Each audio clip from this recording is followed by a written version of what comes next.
강철성 목사의 내 영혼이 은총 입어. 네, 여러분 안녕하세요. 깊어가는 가을날입니다. 오늘은 승리를 주시는 하나님이라는 제목으로 말씀드립니다.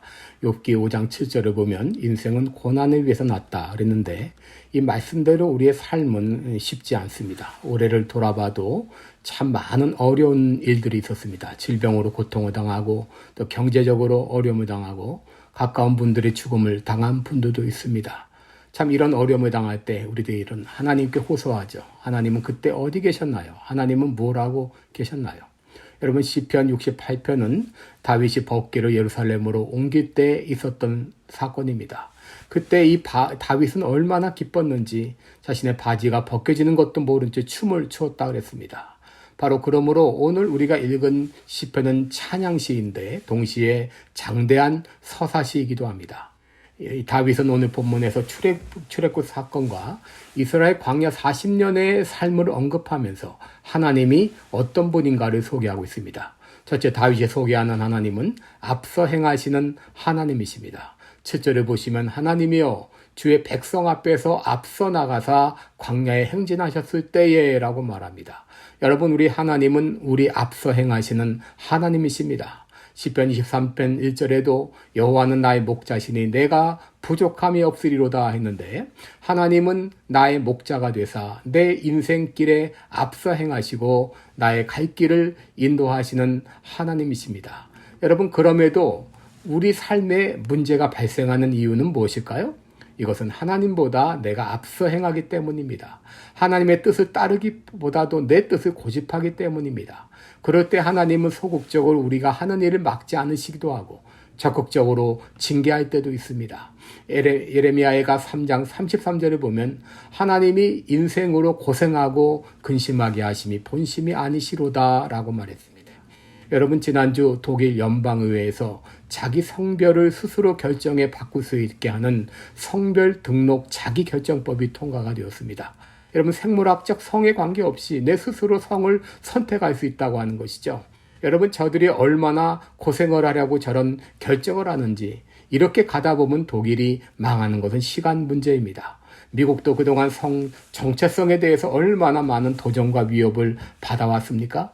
동성애 성전환을 주장하다가 이제는 성전환 없이 스스로 성을 선택할 수 있도록 허용하려고 발버둥을 쳐왔습니다.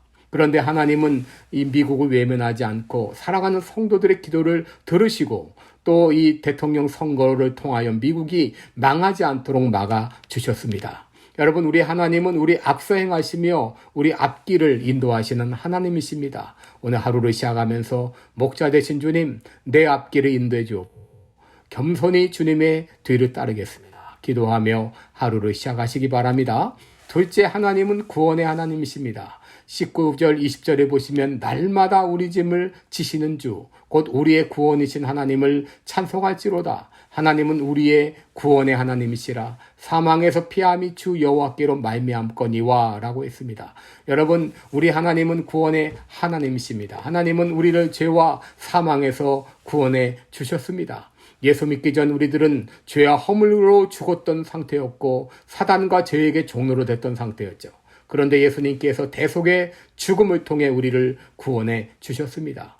여러분, 이렇게 구원하신 하나님은 한 번 구원하신 것으로 끝나는 것이 아니라 19절에 있는 대로 날마다 우리 짐을 대신 져 주십니다. 우리 삶에는 끊임없이 문제가 생기고 우리의 어깨를 짓누르는 문제가 있지만 그럼에도 이 모든 어려움을 이겨낼 수 있는 것은 하나님이 우리 짐을 대신 져주시기 때문이죠. 그러므로 우리는 기도하면서 날마다 나의 짐을 주님께 맡겨야 되겠습니다.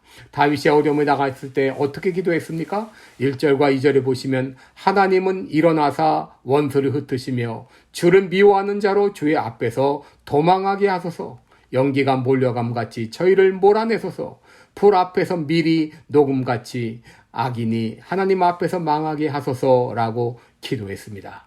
여러분, 우리 오늘날 성도들이 얼마나 세상에서 조롱을 받고 있습니까? 미련하다고, 어리석다고, 순진하다고, 약하다고 조롱과 멸시를 받습니다. 불신자들은 물론 신자들조차 교회를 비난하고 조롱합니다. 여러분, 이런 때 우리는 기도해야 되겠습니다. 주여 일어나소서. 그리하여 원수들이 바람 앞에 연기 같게 하시고 돌 앞에 밀랍같이 사라지게 하소서 기도할 때 하나님께서 우리를 도와주실 것을 믿습니다. 셋째로 하나님은 승리의 하나님이십니다.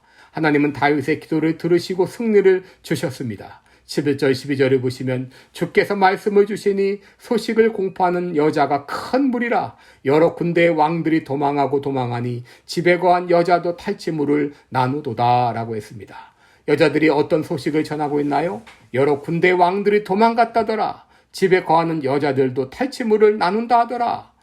이것은 바로 승리의 개선의 소식입니다. 또 24절 25절에 보면 승리의 개선을 보여주고 있죠. 하나님이여 저희가 주의 행차하심을 보았으니 곧 나의 하나님 나의 왕이 성소에 행차하시는 것이라. 소고치는 동료 중에 가객은 앞서고 악사는 뒤따르나이다. 여러분, 하나님께서 함께 하시니 결국 승리를 주셨습니다. 잠시 조롱을 받고 패하는 것 같았으나 하나님은 결국 승리하게 하십니다. 여러분, 예수님은 잠시 원수의 손에 체포되어 십자가에 못 박혀 죽었을 때 원수들은 조롱했지만 예수님은 죽음의 권세를 깨트리시고 부활하셨습니다. 다시 살아나셔서 사단의 머리를 짓누기셨습니다. 우리 하나님은 우리를 구원하실 뿐 아니라 결국 최후 승리의 길로 인도하십니다. 우리 하나님은 결코 우리를 홀로 두지 않으시고 승리하게 하십니다. 여러분이 어떤 어려움 가운데 있을지라도 기도하십시다. 주여 일어나소서 우리를 도우소서. 우리 하나님은 우리의 기도를 들으시고 반드시 승리하게 하실 것을 믿습니다. 오늘도 좋은 하루 되시기를 주님의 이름으로 축원합니다. 고맙습니다. 지금까지 시카고 빌라델비아 교회 담임 방철선 목사의 내 영혼이 은총 입어 였습니다.